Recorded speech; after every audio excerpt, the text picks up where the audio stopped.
Are we good? Okay.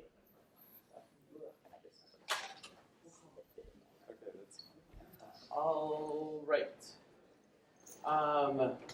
Thank you, everybody. It is my pleasure to introduce Svitlana Volkova, who will be giving us our talk. She is currently Chief AI Scientist at Optima. Previous to that, she ran a large team at PNNL, Pacific Northwest National Lab. We know each other way back from when I used to do NLP, and she was doing a PhD at Johns Hopkins. I think one of so I was thinking about sort of like little things to inform people about, or little anecdotes and stuff like this. So two things. One is on a purely professional level. Sometimes students are curious how sort of the sausage is made in terms of like how, like where funding comes from, why research trends emerge out of nowhere. And it's because there's a bunch of secret people in the background who basically are guiding the government in certain directions. And then all of us are like, oh, it's so weird that all these people found this topic interesting. And it's because somebody told them it was interesting. And so it's useful to know those people. But also on a sort of like fun personal note, they talk about how you should make sure that you surround yourself with people that are smarter than you. The other thing you can do is surround yourself with people who are faster than you. And so every single conversation I've ever had with Svitlana is one where my brain is trying to keep up. And so it's a fun exercise in sort of just knowledge and content and insights and things like this. And so I am therefore happy to have her here to give us a talk. So without further ado. Appreciate it. That's probably the best introduction I ever got. Okay, so today I'm going to talk about grounding AI in the real world.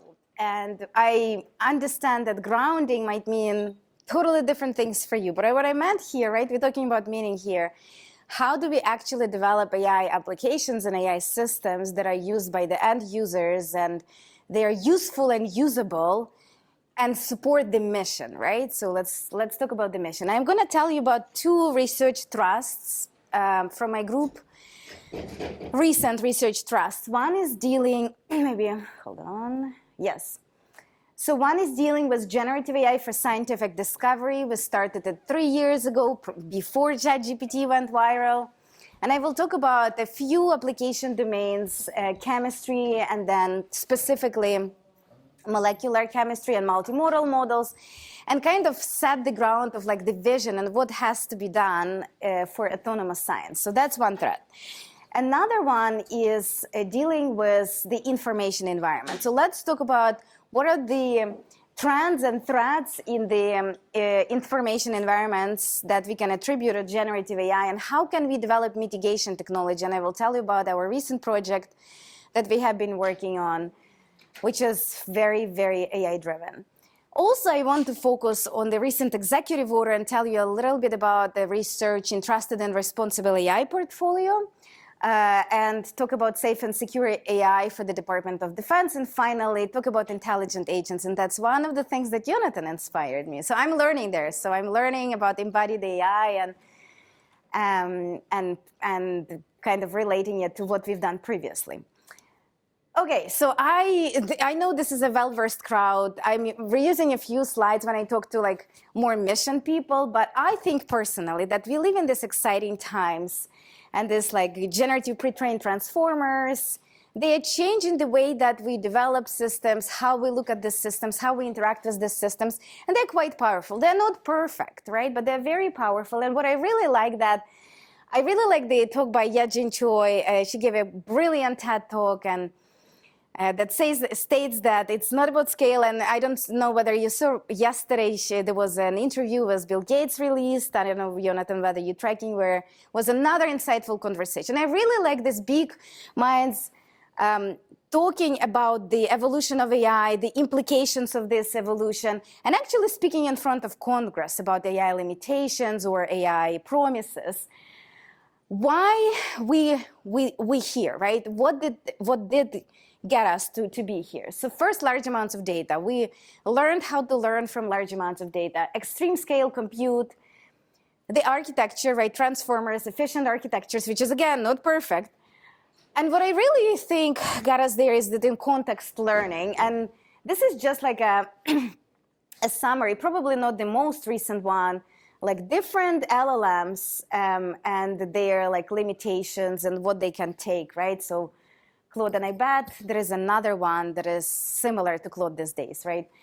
But what's important is that these models are very big, ginormous, right? So it means that they are trained on 1 to 2 trillion tokens, which equals to human reading 8 hours a day for 22,000 years, which is not possible, right? You've probably seen this paper, right, which shows you the how scale correlates with emerging capabilities across multiple tasks, so I don't have to convince you that it matters. But also I want to point that fundamentally transformer architecture hasn't really changed, right? So we learned how to do, I don't know, like we learned different tuning strategies. We learned how to adapt it to different like tasks and a little bit change the architecture, but fundamentally, this is the overall research on transformers for the last 5 years, right?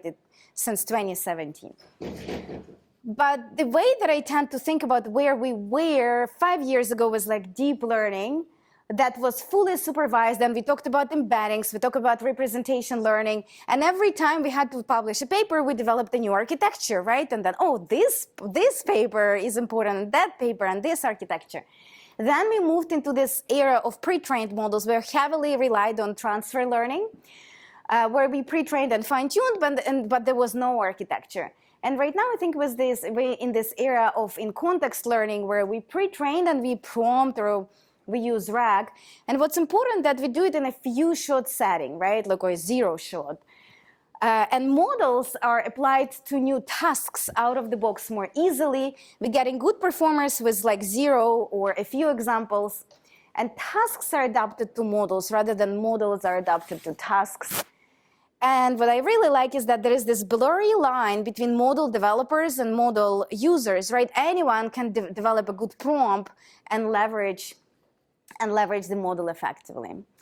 Another advancement, I think, which is very important, the RLHF, right? Like developing, which is a not perfect technique, but it's fundamentally changed the usefulness of LLMs, let's say, right? Like ChatGPT. I think OpenAI did a brilliant social experiment, opening the model to the world, collecting all of this data, and learning about our preferences and behaviors.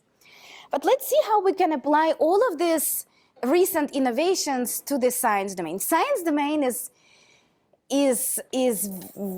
unique in a sense, right? Like if you look into the recent Nature paper that shows the application of AI, and not only generative AI, right? In general, like different predictive models, reinforcement learning models, physics-informed machine learning models, right? So there are many applications that they can be applied. LLMs specifically have been applied for biomedical sequencing, and other tasks. What also is important that the way that the scale at which we generate knowledge, we publish tons of papers, right? And so roughly the doubling rate of papers per month is roughly 23 months, right? And we have this is coming from like a recent Nature paper too. And what I'm showing you on the right, hold on, and this is a clicker. So this is coming from my group's paper where we looked into computational linguistics and Web of Science community. And we basically built, over many years, and we built these collaboration relationships that in many domains like AI are very evolving. If you look into other domains, nuclear sciences, for example, they are less dynamic, right? But it's very important, we collaborate a lot. The way that the knowledge is evolving is, the rate at which the knowledge is evolving is very high. The way that we generate this knowledge, we scientists, is also very dynamic in specific domains, which gives us the opportunity to learn from both the outcome of the process and the process itself. So let's see what we can do. I want to, yes? About your previous one. Yep. Who gave this curve? Based on what? The publication years, the Yes. exponential growing of numbers? Yes. So which domain you're reflecting and who generated this? I don't remember the top of my head, but I assume these are across multiple domains. And sorry. No. This is like a Nature Machine Intelligence paper that I'm citing. Yeah. As far as I remember, This paper. yes. Okay. What I was talking like, this is like another one. Yeah. Okay, so I want to point you to 3 papers that we published before ChatGPT. We started looking in this domain, and obviously with the plethora of scientific knowledge, we wanted to leverage it and to adapt it to the downstream tasks in the science domain. So the first one we published was on the chemistry, which is like GPT-2 style, like it's a generative pre-trained transformer. Back then it was GPT-2, and what we did, we pre-trained from scratch this new model for this new model that can encode chemistry knowledge from 1.5 terabytes of data in scientific literature in chemistry. After that, we looked into MoJet. So we wanted to do this like across modalities, and we collaborated with the data science and chemistry professor from UW. We leveraged structured knowledge molecular databases as well as scientific literature to pre-train a generative model that can generate different new molecules from scratch. And in addition to that, we tried to apply and fine-tune, in this case, models, code models that learn from code bases, comments, plus the interactions on GitHub. So these are the 3 papers I want to highlight, and I'm going to tell you more about 2 of them.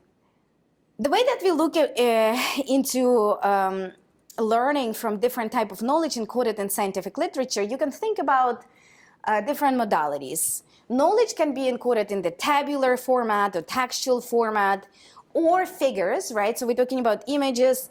There are also equations, there are also citation graphs, and there is code. And there are these external databases, like databases of smiles, that we could incorporate. That was the vision, and we still have the vision, and we are trying to combine all of these different modalities into a unified framework to pre-train large models. Okay, so let's talk about this first attempt. When you only have language, that's what we started with, and you collect data from many sources. Back then, AI2 Stork dataset, which is, I think, the state of the art right now, and it has a lot, I don't even remember how many papers, but it's probably the largest dataset that one could leverage. We were collecting like separate datasets from the Web of Science, from Archive, from like A-minor, Core, and other domains. And as I said, we just pre-trained. We tried different techniques.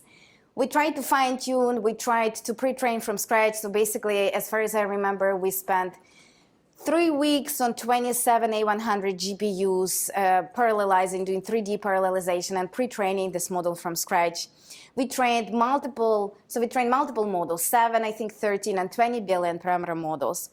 But what is important that we learned a lot during the process. So during training, we wanted to investigate the scaling effect, right? Which already has been shown. I showed you a paper, right? With more tokens, with more papers, we're definitely encoding more diverse knowledge, so the models are smarter. The way that we evaluate these models, that's another problem as the science domain. There are not so many science-focused benchmarks, so we had to invent a few of ours. But back then, 2 years ago, looking into the existing benchmarks that include chemistry, college level, and general science questions, we demonstrated that out of the models available back then, specific pre-trained from scratch chemistry LLMs, they did much better on these tasks, which again are not perfect, but that was the benchmarking back then. Diversity effect. So we demonstrated that larger models with more parameters trained with combined abstract data achieved lowest perplexity in language modeling. And what I really like is that temporal effect. In the science domain, it's very important to remember the most recent knowledge, because hypotheses evolve and experiments happen, and you need to teach your model to remember the most recent knowledge and kind of keep forgetting, right, what happened before. So what we did, we did this experiment where we randomly fed data versus we fed the papers in order, and we showed that these models are much smarter across multiple benchmarks. This is just the a few examples of Hendrik's test questions. It's college-level question answering for chemistry. As you see that not all of the questions are correct, and I bet this was a small model, I think 13 billion back then. So you see the imperfections. And again, in terms of benchmarking, this is only one of the benchmarks. Okay, so what we did then, we wanted to train a multimodal model, and we developed this architecture called MoldJet that performs conditional generation, and based on human interpretable prompts, it generates new molecules. And we validated on 22 downstream tasks. And as you can see here, there is the architecture that we used. And then you have different types of inputs that you feed into the model, and you can feed like a textual molecule description, or you can kind of go through from different levels of complexity and specificity versus generalizability, right? So you can focus on specific properties of the molecule or the set of the molecule of a group of molecules. So these are different prompts that we used, and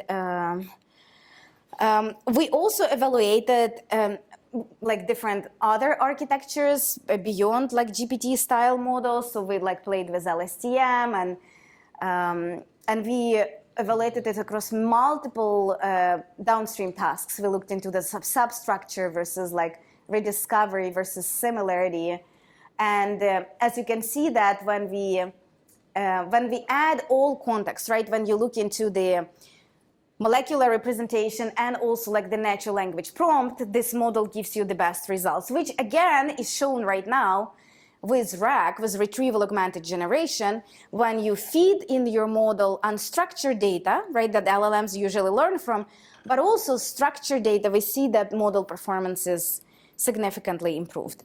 And this is just a few examples. We call it scientific reasoning. When you just prompt the model with the name of the molecule or specific properties, and you can generate like a molecular structure de novo, right? It's a novel molecule, and then you can validate it with the human output, or you can validate it using the existing benchmarks that exist for this domain, which is pretty impressive. And again, we published it probably a year and a half. If you use a different LLM, you could even achieve better performance, which is really cool. I also wanted to cover more work that followed what we did. It's coming from Samira Horavala-Vidhana from PNNL, from my former research group, that he kind of continued evolving this research, and he just published this year. There's 3 really cool papers I want to point your attention to. One is looking into it's called Atlantic. It's looking into, in this RAG style format, it combines structured knowledge and unstructured knowledge, and shows that it helps with cross-disciplinary reasoning, right? So imagine you have papers across many disciplines, and you can do QA, and you can do other different downstream tasks much better, like document classification. He also pre-trained like a sci-tune model across modalities, and he demonstrates that, as always, like only text is not enough. If you add figures, the models is performing much better. And finally, benchmarks. So it's very important. I think we all have to work on developing new ways, not only benchmarks, but new, fundamentally different ways on evaluating these models. And one benchmark, in this case, it's a QA benchmark, but it's really focusing on the nuclear non-proliferation domain. If you talk about non-proliferation, I mean, it's not chemistry, and whatever is applied to general science questions is not going to apply to specific nuclear domain. So what he did, he developed a new benchmark, and he evaluated it and compared with Llama 2 and Galactica, which is the science-focused model. And he shows that the rest of the, obviously, domain-specific model outperforms all other models that are general purpose, even for science. And the general purpose models can evaluate only 16% of the, can only answer 16% of the tasks correctly, which is not impressive at all. So where are we right now, and what can we do? And these are my thoughts, and I welcome suggestions and critique here. What can we do in order to enable autonomous science? So what I showed you, just a few examples of how can we leverage existing technologies like LLMs and PTMs to perform this knowledge representation and reasoning techniques, right? When we're trying to encode large knowledge, multimodal knowledge, to inform autonomous agents to do experiments and to test hypotheses, right? Like generating and validating hypotheses.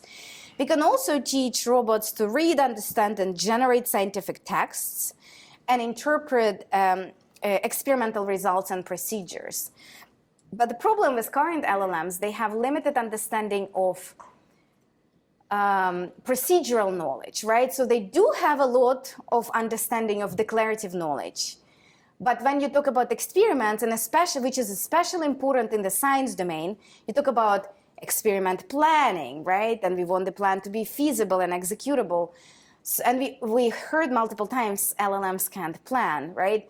So making sure that models that we develop encode different types of knowledge, declarative, procedural, and conditional. Conditional is even harder. So conditional means that you can run this counterfactual what-if scenarios that we can do, right?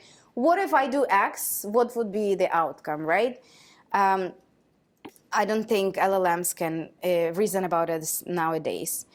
So the next would be improvements in multimodal learning to enable robots to recognize objects and read instrumentation and visually guide experiments. So computer vision evolved significantly, right? But we still don't have these robots who can completely autonomously get situational awareness in the lab in order to visually guide experiments. The next would be simulation, right? And reinforcement learning. We want to be able, through trial and error, simulate experiments in the virtual environment to save money, resources, time, without replicating it in the real world. And then we need to develop new ways on how to go from the simulated environment to the real world, right? So we need to perform this sim to real transfer to show that this is, and to show and test that this is going to work in the real world. And finally, distributed learning to leverage collective experiments of teams. So when we talk about LLMs, and there have been ensemble LLMs or teams of LLMs, right? But we're talking here about collective intelligence. Science is not done by like one scientist, right? It's usually cross-disciplinary. There are multiple people. So how can we develop this collective intelligence that is also multimodal, that is also learning like we learn through exploration, through observation, through communication, right? There is a lot of potential for research. So I want to stop here, and this is the first research trust area I wanted to cover. Any questions about the application of generative AI for science?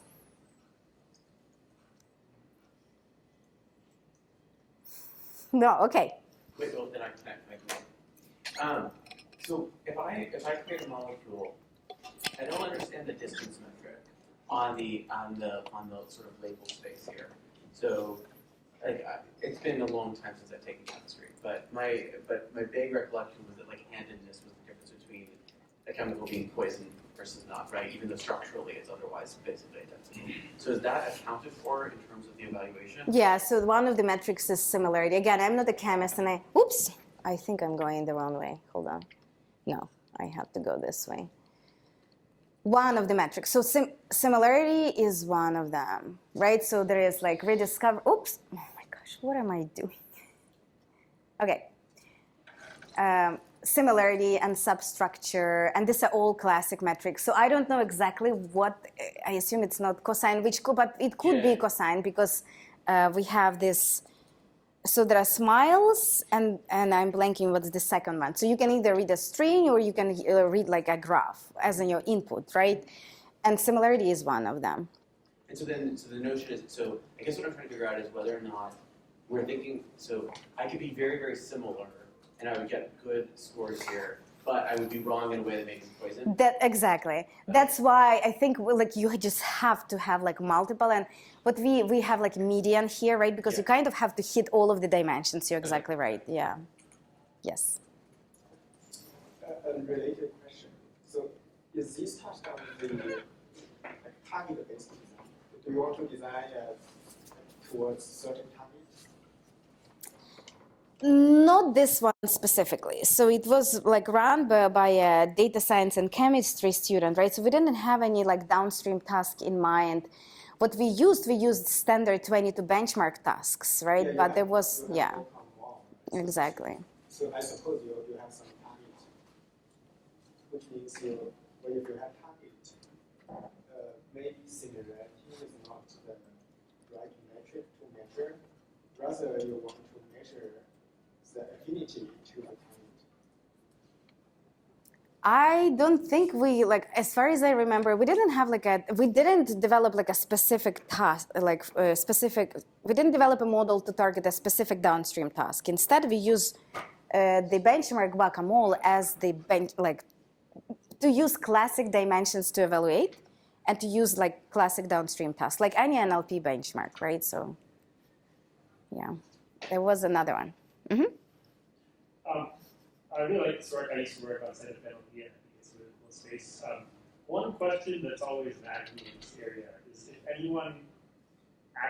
people in science actually use scientific NLP.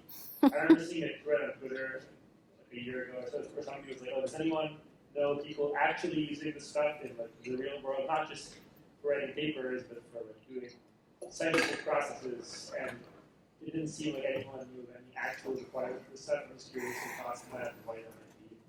Adoption is a very big problem across many domains, not only science, right?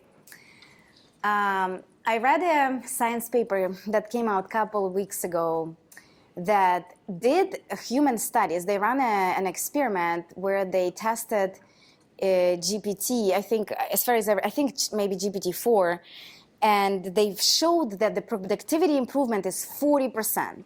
And I have been using this like generative AI models off the shelf, even not like fine-tuned through prompting, for so many tasks in my workflows, in my research workflows.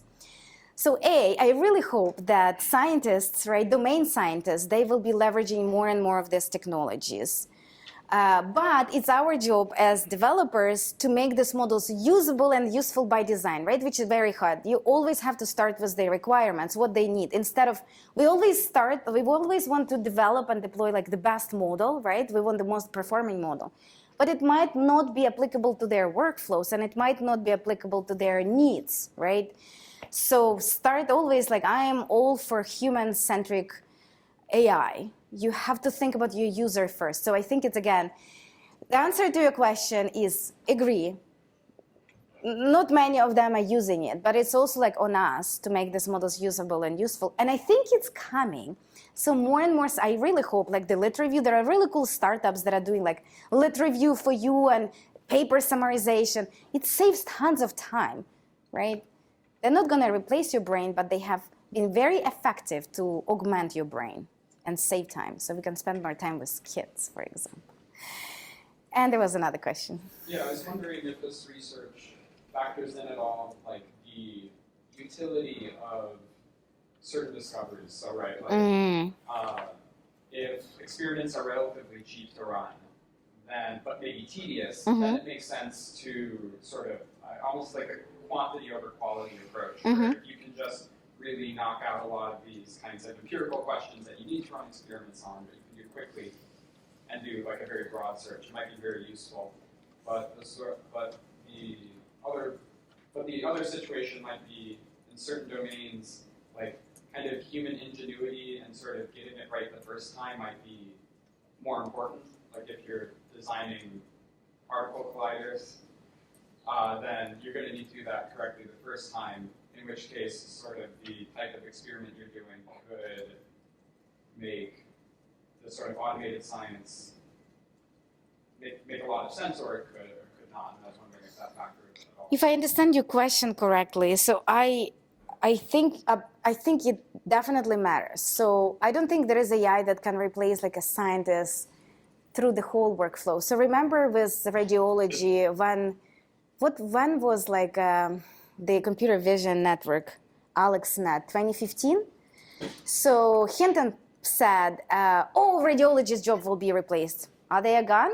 I don't think they're gone. So like a radiologist, they still work, right? They haven't been replaced.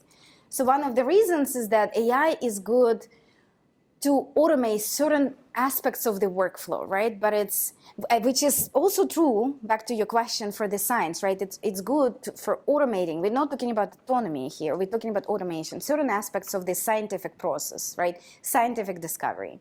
So absolutely, yeah. Okay, no questions. Let's move to another kind of a favorite of mine that I have been working on for many years. This research deals with the information environment, if you wish, misinformation, disinformation, information operations. If you read recent report from Global Engagement Center from the Department of State, it says that, it states clearly, it's an official report, developments in AI technology would enable the People's Republic of China to surgically target foreign audiences, right? And we already know that so much content has been generated online. And generative AI is even enabling these processes further. They becoming primarily multimodal and multilingual, right? We don't have this multilingual challenges anymore in NLP, right? So these models fundamentally understand many languages and can generate content in many languages. They can generate content in huge volumes at extremely low cost, right? If you just deploy a bunch of generative mode, like LLMs or PTMs, it's not that hard. And these days, there are some techniques that allow us to distinguish between human-generated versus machine-generated, but there are not so many such techniques. Another key aspect is that code generation, right? So these models are very capable of generating code and the ability to perform API calls that they can really harm.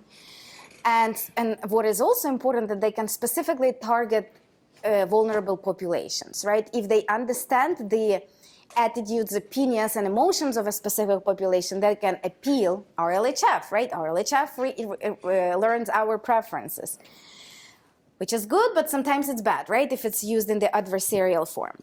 So if you think about emerging generative AI trends for the information environment specifically, we're talking about actors, which you have a larger number, a more diverse group of propagandists that emerge. And there are many outsourced firms that become more important. We're also talking about behaviors here, right? So we talk about actors, behaviors, and content. In terms of behavior, automating the processes of creating campaigns is growing, and existing behaviors, they become more efficient, but novel tactics emerge. What worked before doesn't work anymore, but it's very easy to come up with a new tactic. And finally, content. Messages are more credible and persuasive. These models, we generated, using LSTMs, it was, 2018, we did conditional generation or specific text that appeals to your gender or to your political affiliation, right? To different properties. It was 2018 LSTM. Right now, LSTM. Right now with LLMs, it's it has a lot of potential, right?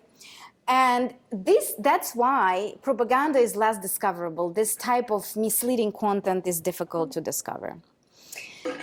So what are the mitigation strategies and technologies we AI scientists can develop and deploy? If you think about the end users, planners, assessors, and operators, these are the users who are actually using your system in the real world. That's why I wanted to talk to you today about this importance of designing the system that is applicable to the real world. So these people, planners, assessors, and operators, they view generative AI as an opportunity, not just as a threat. And many challenges can be mitigated that support these end users. What do we want to support them with? So we want to enable them with data-driven decision-making. They are still people who are going to be making decisions, but we can allow them to quickly understand and make sense of large amount of multimodal, multilingual content, and share information effectively for collaboration, which is specifically targeted to their requirement, which is very important with any system you develop with the end user in mind. So within the, what I call cognitive security and resilience portfolio, we have multiple ARPA type efforts. So there is Semaphore, you probably heard, it's a big DARPA program that is looking into detecting, attributing, and characterizing semantic inconsistencies. There is another AI exploration effort called Podium that leverages generative AI, LLMs, and PTMs to promote healthier conversations online. So imagine you running these experiments where you intervening in a specific way and you're measuring the effects of your moderation and intervention. But what I want to tell you about the existing effort that we have, it's called Information Narrative Detection and Analysis, where we are applying a lot of AI models that we developed before to understand the information domain and the cognitive domain with the causal models, right? So AI can only get us that far, right? And we also applying causal discovery to help operators to reason better. But we want to go beyond that. It's a new effort. It's called Building Resilient Information Ecosystem for Science, which is using generative agents and causal discovery to enable counterfactual reasoning. So imagine you have, in an adversarial style framework, you have agents that will be interacting in a simulated environment, and we are investigating different inoculation strategies that we can apply to these agents and test the effectiveness, right? We want to develop a scientist that is capable of reasoning about different types of attacks and have appropriate defense mechanisms not to be attacked, basically, right? So we want to be proactive and rather than reactive. So let's talk about the idea first. So you probably saw like other efforts, like DARPA INCAS program is looking into it too, where you have a lot of social media data that you're anonymizing, and you're doing a lot of NLP enrichments and deploy a variety of AI-driven analytics to make sense of this data, right? So you convert, the way I call it, we take raw data and we convert it into AI-ready data with some enrichments. And then what we did during this first phase of the project, we developed methods that rely both on structured information extraction and unstructured embedding techniques to detect information narratives. We looked into the narrative evolution, and we also analyzed targeted audience. So imagine having a lot of AI-driven techniques to understand what are people's attitudes, what are moral values, what is subjective language, or what is toxicity, and put it all together. So this is the key. If you only have a few aspects of it, if you only detect narratives without the audience analysis and vice versa, this is not going to get us that. This is not going to get you that far, right? So the goal is to equip the operators and decision makers with this automated AI-driven tools to achieve information advantage. Again, it's a mission term, but basically we want them to be able to reason about the current situation more effectively. In terms of the technical aspects, we have relied on clustering approaches in the embedding space, multilingual spaces. You can think also about multimodal to detect information narratives. But before that, we parsed tweets and other social media posts to really extract subjects, verb, and objects. And then we operate in that space. This is coming from their requirements. So analysts, they are looking specifically for this type of information, which we were able to extract. Then what we do, we perform different type of analysis afterwards: narrative engagement, recurrence, standard network analysis, audience analysis, and causal analytics. In terms of what type of models we apply, so many of them are still LSTM based and they work fine. We validated them and published. So there are specific models. These are narrow AI models, right? That can do perspective detection, reactions, attitudes, moral foundations, psychodemographics, emotions, and so on. For the causal analysis, we published an ensemble model at NERPS, I think it was 2021, where we use a variety of constraint-based and score-based methods to detect cause and effect from observational data and build a causal structure, build a causal graph. And these are the results I wanted to show you. So if you look into Twitter narratives, you see like how these narratives cluster, and imagine, so these are basically the circles for the points, and we did a lot of denoising and similarity within the space. So you see like different narratives here that emerge. We also report different cohesion metric for the cluster quality, basically, which is not exactly the confidence, but this is like the closest that you can get to show the analyst how confident we are. Then what I'm showing you here, which gets messier and messier when you start doing it across multiple platforms, when you look into Twitter, VK, and Telegram, and different narratives emerge, right? And we're only talking about detection, we're not talking about evolution here. And then you as a human being or the analyst can basically say, okay, Twitter is more negative, it's talking about like fighting Russia and like, and this is, by the way, I didn't say it, it's about the Russia-Ukraine war. And we're analyzing this data, it's a large scale data that we have been collecting. So some platforms, they have more negative narratives, negatively charged narratives, and some, for example, more positive and vice versa. So you can easily do this analysis with automation, AI-driven automation. What we also did, we looked into narrative evolution using the existing tool, it's called STEAM. So these are different types of similarity toward, like in the embedding space. So if you search for the word anti-war, you can easily see how this course is evolving across Twitter, VK, Telegram. And what is showing you is like the relationship in the embedding space over time. And then you can find the overlap in this embedding space. So you basically see which discourse is shared across which platforms, which is pretty cool and operational.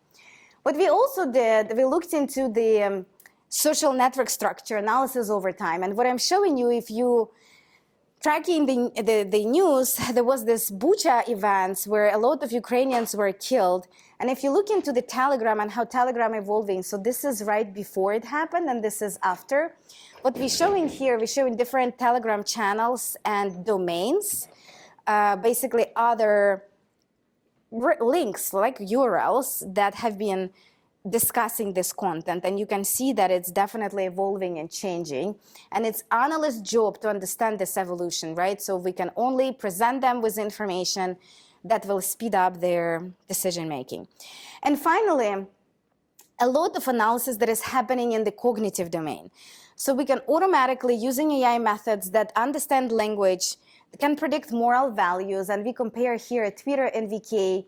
Like on Twitter, messages are targeting specific moral values versus VK. We can also analyze, and all of this is interactive analytics. I wish I can show you like the operational system, but here you see that connotations towards specific named entities, and you see top named entities here, and how sentiment changes, more positive, negative on scale. You can also analyze over time what's the toxicity of your conversations, and you can contrast it across platforms. And what is the subjectivity, right? Subjectivity is related to deception, right? You can do all of this analysis, and this is what I call descriptive analytics, right? You're just describing and presenting it in forms of visual analytics and equipping the analyst. But what you can also do, you can run causal models on top of it. So we take raw data, run a bunch of enrichments, and then based on these enrichments, you can feed this into the causal model, and you can actually measure the cause and effect. So for example, what if I make my narrative more appealing to my angry emotion, right? How will it affect speed of spread? And that's what we investigate here. So this graph is showing you the dependency between the narrative type, right? What specific narrative, and other outcome metrics. It can be Gini-Palma ratio, which shows you the prevalence of, or the distribution of engagement with the narrative. It shows you the speed, it shows you the scale of spread and so on. It can we can also measure polarization, and you can basically say, what if my narrative is targeting specific moral foundation, how will it affect the outcome variable? And there are a bunch of work that we've done in this area, not only in the information domain, we also looked into similar relationships in the scientific literature domain and scientific publications. What if I stop publishing on embeddings? How will it affect XYZ? And that was a recent ACL paper from a couple of years ago. What you can also do, you can measure the strengths of the effect, right? So not only whether the edge exists, but also what is the size of the effect, right? So we're also measuring treatment effect using multiple methods that are pretty standard. But is it enough, right? Is this type of descriptive analytics enough? I don't think so. We really need to develop systems that can reason counterfactually in order to achieve the best defense strategies. And this effort that is a new effort that aims to create a reputational armor for scientists and research organizations by leveraging LLM and PTM-driven agents. So we want specifically to identify and validate optimal inoculation strategies. We want to provide evidence of effectiveness. If I turn this lever, what effect is it going to have? And we want to demonstrate different defense mechanisms. So there is a lot of disinformation in the science domain, and we want to be able to mitigate for it, right? We want to be proactive about it. We want to move from this reactive stage to more proactive stage. The way that we can evaluate it is very important and is actually tricky. So what we are going to do here, we're going to run a human study, we're going to run a user study, and then we will develop a bunch of quantitative metrics and reuse from the project I showed you before to do it in the simulated environment. But the idea would be not to even stop here. We want to educate scientists to be able to distinguish these types of attacks and be protected from these attacks, right? So there is this training component that is happening in the end. And when I was thinking about this concept, this paper just came out, and I bet you're all familiar with the Stanford paper, but which shows that LLMs can drive agents, right, and model behavior. And I just realized that you guys, you told me today, have been working on what I call socially aware and emotionally intelligent agents, which is pretty fascinating. So I think that's the next, and we can learn a lot from our interactions, from social media interactions to develop these agents. I will stop here. Any questions about generative AI for the information operations domain?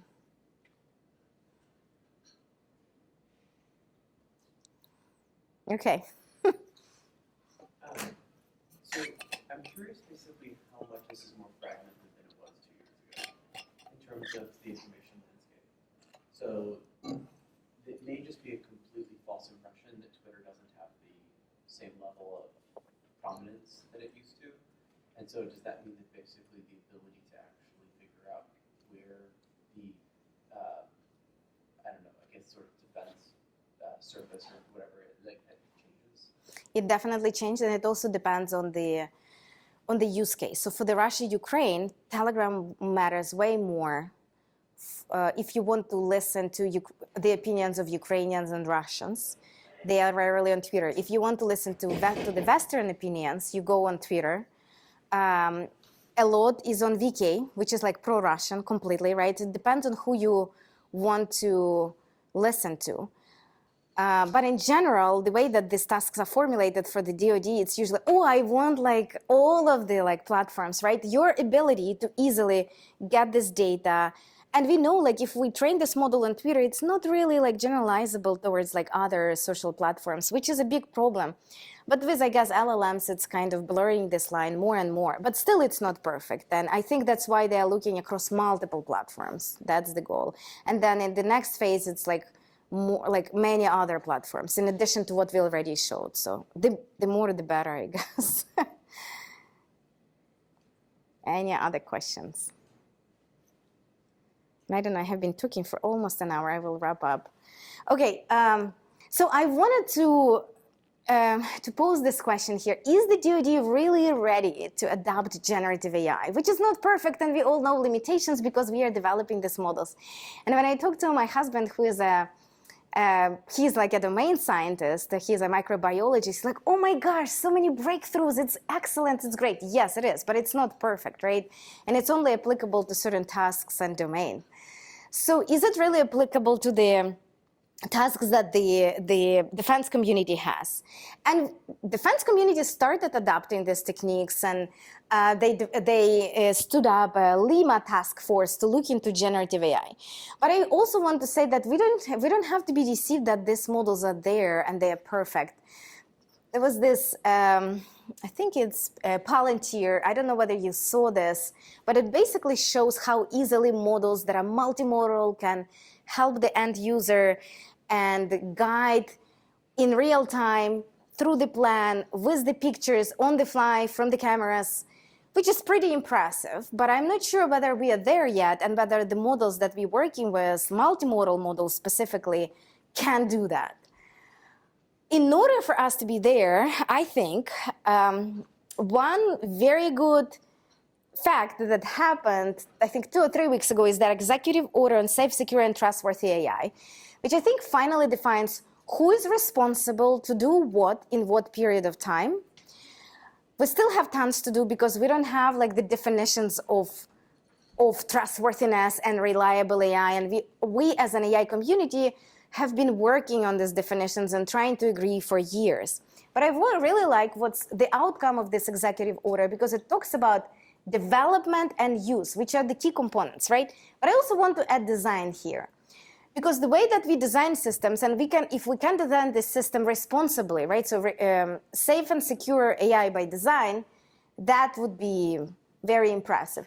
And we have to be able to validate these models throughout the AI development, not only in the testing phase, right, but also in production.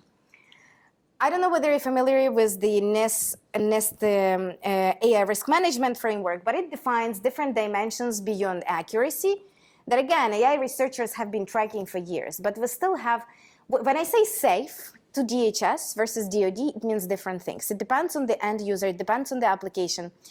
Different things that are critical for one end user are less critical to another end user. And we, as the AI community, have to agree on what do we mean by safe? How are we going to measure self? How are we going to implement the measurement of safe? And so on. A lot to do. What I also want to point your attention to, there is this AI adoption strategy that was released the same week as the executive order that has this responsible, has this responsible AI on top of it, right? So they talk about data, they talk about metrics, so governance, assurance, and then responsible AI on top. We have to agree on what we mean by responsible AI and how to evaluate it and what metrics to use. There have been a lot of research in the research community in AI verification and validation. But primarily, there were systems developed to tackle like a certain aspect, right? Really focusing on accountability, or really focusing on transparency, or fairness, or robustness. And you probably saw this recent Stanford publication about transparency of the systems that rank different LLMs in terms of transparency, right? We also, my group has been working, we published like a lot of papers and developed a lot of useful tools that we frankly did for ourselves to really validate our models. We specifically focused on robustness, accountability, transparency, but again, these are one of tools that test a specific property of the model, and we here, with the executive order, we're thinking about generalizable and like very encompassing frameworks here and methods. One could be this violet teaming framework, which is, again, it's a position paper, right? It's a vision paper. It hasn't been implemented, but I think it was checking. It talks about reliable and responsible AI development, and it combines this adversarial vulnerability probing that we're all very familiar with, where you have red team and blue team, which is your purple team, but it also adds this ethics and social benefit aspects. How this is going to be incorporated, it's a practical implementation question. But if you think about safety and security by design, That's one type of a framework that has already been proposed recently. So what I want to, with all of that said, right? So we talked about the evolution of like generative AI and how it's transforming the way that we apply it to the mission. We talked about specific missions. We talked about the science domain. We talked about the analyst domain, right? The information operations domain. And we also talked about trusted and responsible AI at the high level. So how should we basically approach it? And what can we do? How can we address the existing AI limitations? And I bet you're aware of all of it. We're all trying to solve this, right? So we know that AI systems, they have limited reasoning capabilities, and they make very stupid mistakes, and they don't really have common sense, and they're very specialized and brittle. We moved from these narrow AI models to more generalizable models, but we're still very limited in terms of planning, common sense, and social reasoning and other type of reasoning. Instead, we humans, I think there is a lot that we can adapt from humans, not necessarily replicate, but there are some things that we can rely on. So we can learn new tasks really quickly, and we understand how the world works, and we can reason and plan. But what's important, we can reason about consequences of our actions. We have this like cause and effect, and we know if I do X and this is not appropriate, this will be the consequences, right? We do have common sense. And I wanted to highlight these papers that I find really interesting, which is coming from the cognitive sciences domain that really demonstrate the limitations of existing models. And there are also like a few books that I like, measures of all mind, like the measure of intelligence. There have been a few works in this area. And I think there is more that we can do there, right? So they're inspirational, but we haven't still like resolved it, right? And we have enough understanding, right, of how it works. And I'm learning from you here and inspired by your work. I think the next would be, and I think it is happening already right now, with intelligent agents, right? So LLMs, they struggle with reasoning and planning in physical environments, but agents, and this is recent papers, with real-world experiences, with pre-trained skills, with real-world grounding, and with embodied knowledge, agents that are socially aware and emotionally intelligent, but also that this is the next step, I think. But also, I think if you kind of step back and you think about the system from the systems of systems perspective, what if you have an agent? What if you have a human agent team? And what if you have a human still there, right? So all of these types of intelligence interacting together in the simulated or real-world environment, it hasn't been really studied before. So these are different types of intelligence. I am also dreaming about agents with shared experiences. What if we can share knowledge and think about this collective intelligence, and agents that are learning from observations, they are learning from interactions, communications, and learning from each other. And they're learning through shared experiences, right? When they are trying to solve a shared task, and they're learning through the process of executing the task. So this is my last slide, and my company is known for really understanding how the humans learn, and and has done a lot of research for the last 25 years in the domain of human learning and understanding of human learning and how it affects training, specifically for the Department of Defense. So inspired by this research, there are really cool National Academies reports. Unfortunately, they're like from the 90s. So there hasn't been that much breakthroughs in the human learning recently. And again, you correct me if I'm wrong, but the ways that babies learn, they learn from observation and initially with really little communication, and they learn from background knowledge. But does common sense emerge from it? So there are many questions that we still have to answer. But I think if we focus next on learning to reason, learning the cause and effect and planning, and learning through skills and through experiences, this will make the agents that we develop more performing, more adapting to the mission, and I guess more generalizable, if this is the end goal. And I want to thank the team who was particularly focusing on the research I presented today, and I'm ready for your questions.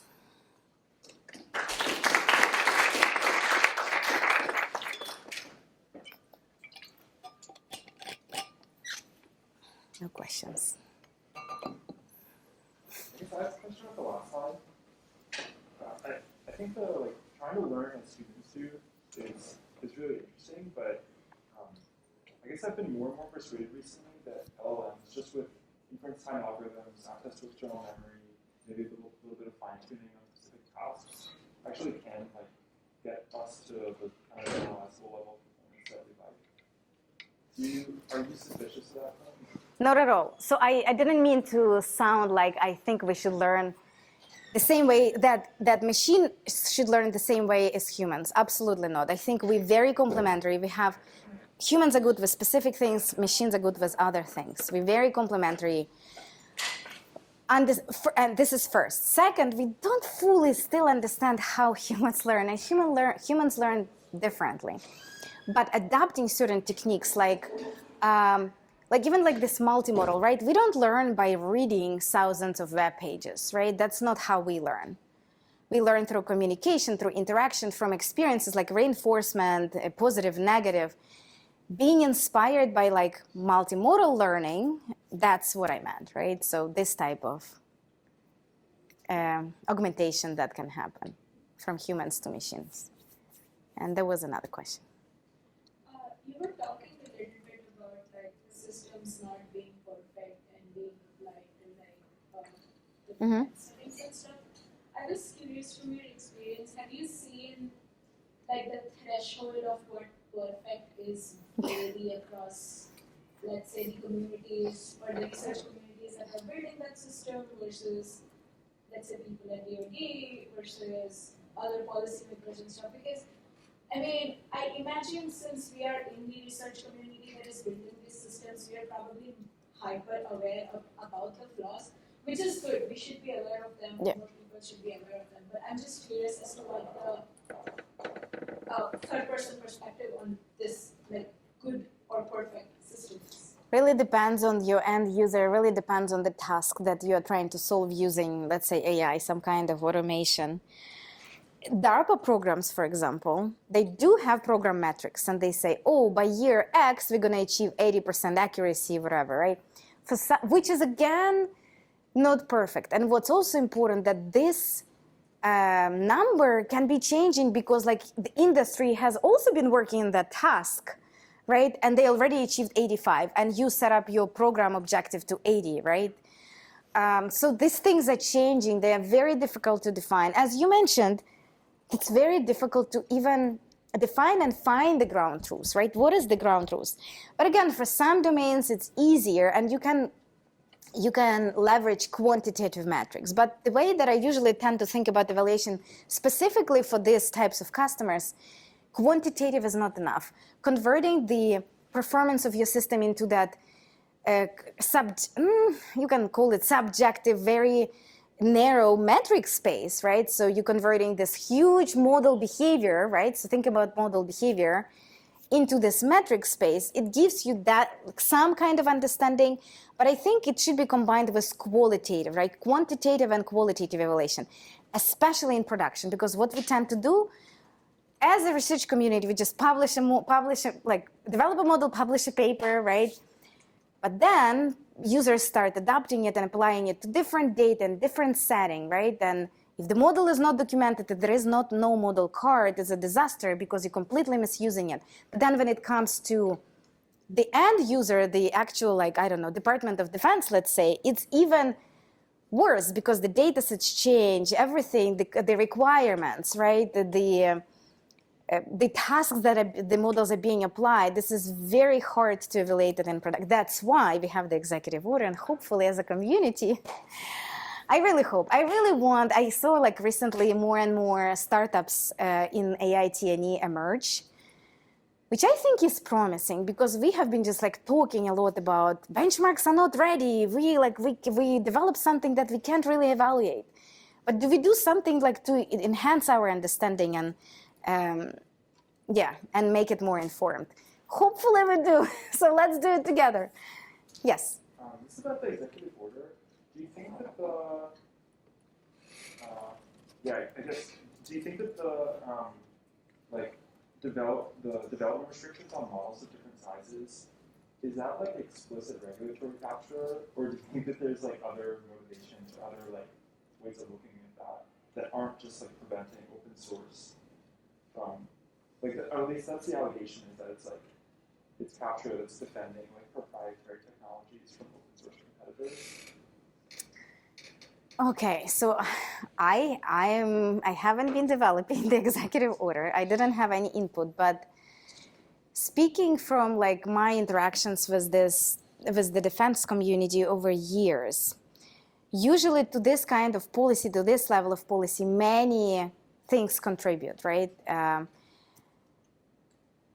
I can tell you my personal, I can call it bias. So I am from Ukraine, and I've seen a lot of techniques used by Russians that could have been spotted earlier, right? If they have been using large compute, right? And if we have been tracking publications, like some things could have been prevented.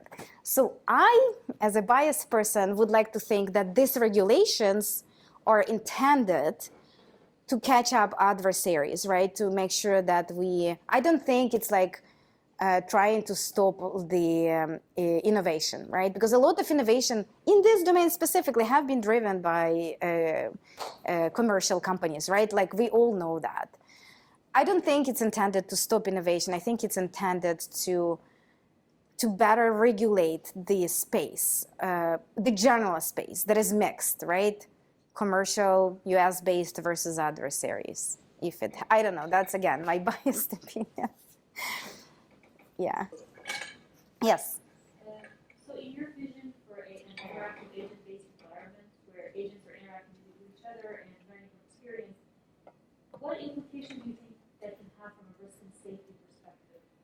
Because it does seem like, I mean, that might be a misreading of the situation, but at least at the surface level, it does seem like we're giving more autonomy to the agents and giving a bit of control. Mm-hmm. So I think we're very far still from complete autonomy. Again, depending on the application, but and I'm a huge proponent of augmentation and human-centric, right? So the human should always be like in the system. So the way that I looked at it, it's still a mix. It's still like some things can be done. I can have an agent who writes my emails. I can have an agent who, I don't know, summarizes papers or writes a report for me, right? Different types of agents that are tuned for this specific task and they are operating. But I am there, I'm controlling, right? So I look into what's happening, right? So it's a type of this hybrid system that I envision, right? And I think especially for the DoD, I don't think we're very close to autonomy. There has been, like I had one example. There have been like drones that are complete. They don't like have any like fancy navigation, but they have bombs, right? So have explosive, and they just go far. They are light, and they just kill people, right? It's an autonomy. It's a very dumb autonomy, but it works, right? And there is this autonomy. I'm not saying that there is not, but from like intelligent autonomy, I think if we want to go there, I think, especially if you take like very complex domains like the science domain, because I'm dreaming of an autonomous lab. I think it will be fascinating if things like we can do so many things, right? Even right now with the existing technologies, right? But we're not there yet. Yeah. Maybe what we'll do is we'll stop there, and if you have any further questions, come up to the front. But thank you, Svitlana, one more time for, I think, introducing people to a level of realism of their technologies that they're maybe not normally familiar with. Thank you.